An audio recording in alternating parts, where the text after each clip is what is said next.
ప్రధాన ప్రతిపక్ష నాయకులు కేసీఆర్ గారు మాట్లాడినట్టు మాట ఏ విధంగా ఉన్నదంటే 10 సంవత్సరాన్ని రాష్ట్రాన్ని పరిపాలించిండు. మేమే రాజులం, మేమే మంత్రులం, ముచ్చటగా మూడోసారి అని చెప్పి మాట్లాడి ప్రజలు మార్పు కోరుకొని ప్రజాపాలన అందియాలని చెప్పి గౌరవ ముఖ్యమంత్రి గారిని ఇందిరమ్మ రాజ్యంలో కాంగ్రెస్ పార్టీ ప్రభుత్వాన్ని ఆశీర్వదించి ఈరోజు 2 సంవత్సరాలు గడిచిన సందర్భంలో ప్రభుత్వం అందించిన సంక్షేమ కార్యక్రమాలు కళ్ళ ముందర మొన్న జరిగిన స్థానిక సర్పంచ్ ఎన్నికల్లో, అంతకుముందు జరిగిన జూబ్లీస్ ఎన్నికల్లో ప్రజల తీర్పు క్లియర్గా ఉన్నది. ప్రజలు క్లియర్గా తీర్పు ఇచ్చినారు. మీ అందరికీ తెలుసు, మీడియా మిత్రుల సాక్ష్యంగా జూబ్లీస్ ఎన్నికల్లో మాజీ ముఖ్యమంత్రి కుమారుడు మాజీ మంత్రి కేటీఆర్ ఏం మాట్లాడినో తెలుసు. యావత్ తెలంగాణ రాష్ట్ర ప్రజలంతా కూడా మాజీ ముఖ్యమంత్రి మర్చిపోయిండు. పాప కేసీఆర్ 2 సంవత్సరాలకి వెళ్ళి ఫామ్ హౌస్లో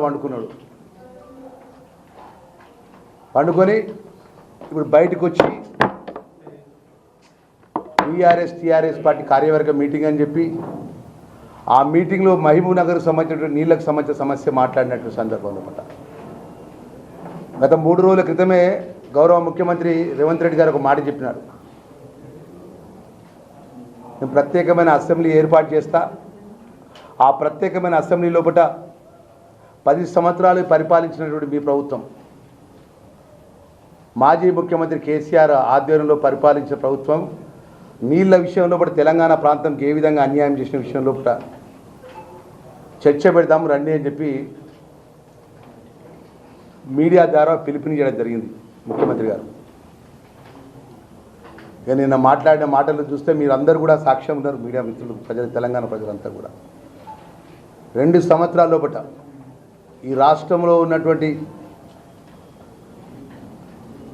ప్రత్యేక అసెంబ్లీ ఏర్పాటు చేసినప్పుడు రాష్ట్ర ప్రభుత్వం ఇరిగేషన్ మీద చర్చ ఉంటే మాజీ ముఖ్యమంత్రి కేసీఆర్ రాలే. నిరుద్యోగ యువకులకు సంబంధించిన ఉద్యోగాల విషయంలో చర్చ ఉంటే మాజీ ముఖ్యమంత్రి కేసీఆర్ అసెంబ్లీ రాలే.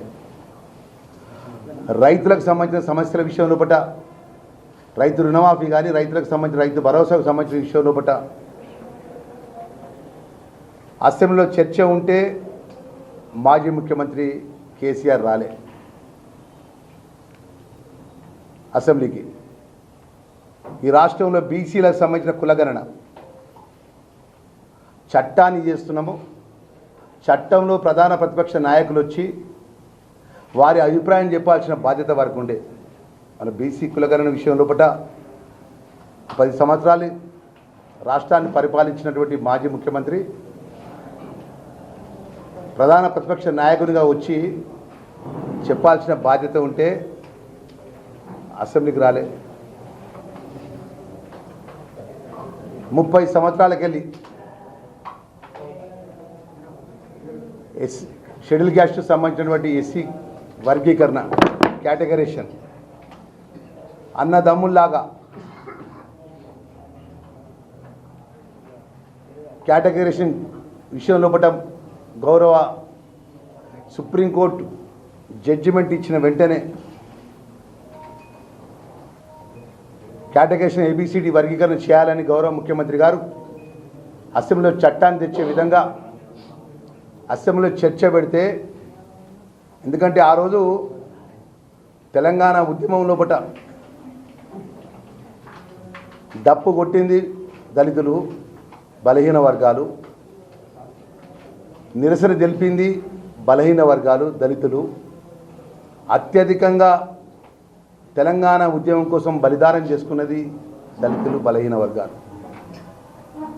మరి వారికి సంబంధించిన చట్టాన్ని అమలు చేసే విషయంలో ఒక న్యాయమైన సమస్య సుప్రీంకోర్టు జడ్జిమెంట్ వచ్చినాక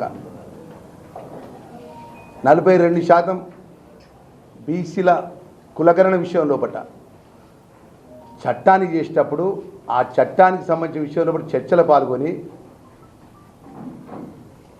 వారి అభిప్రాయం చెప్పాల్సినటువంటి బాధ్యత వారికి ఉండే. ఆ బాధ్యత విస్మరించి మన ప్రధాన ప్రతిపక్ష పార్టీగా ప్రజలనేది అన్నీ గమనిస్తారు. మార్పు కోరుకొని ప్రజలు అవకాశం ఇచ్చినారు గౌరవ ముఖ్యమంత్రి గారికి ప్రజాపాలన ఇందిరమ్మ రాజ్యంలో పడ్డ.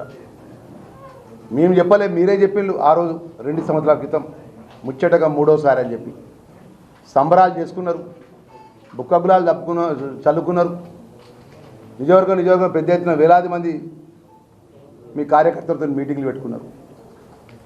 ప్రజలు తీర్పిచ్చిళ్ళు, తర్వాత పార్లమెంట్లో తీర్పిచ్చిళ్ళు, తర్వాత జరిగిన సికింద్రాబాద్ బై ఎలక్షన్స్తో తీర్పిచ్చిళ్ళు, తర్వాత జరిగిన జూబ్లీహిల్స్ బై ఎలక్షన్స్లో తీర్పిచ్చినారు.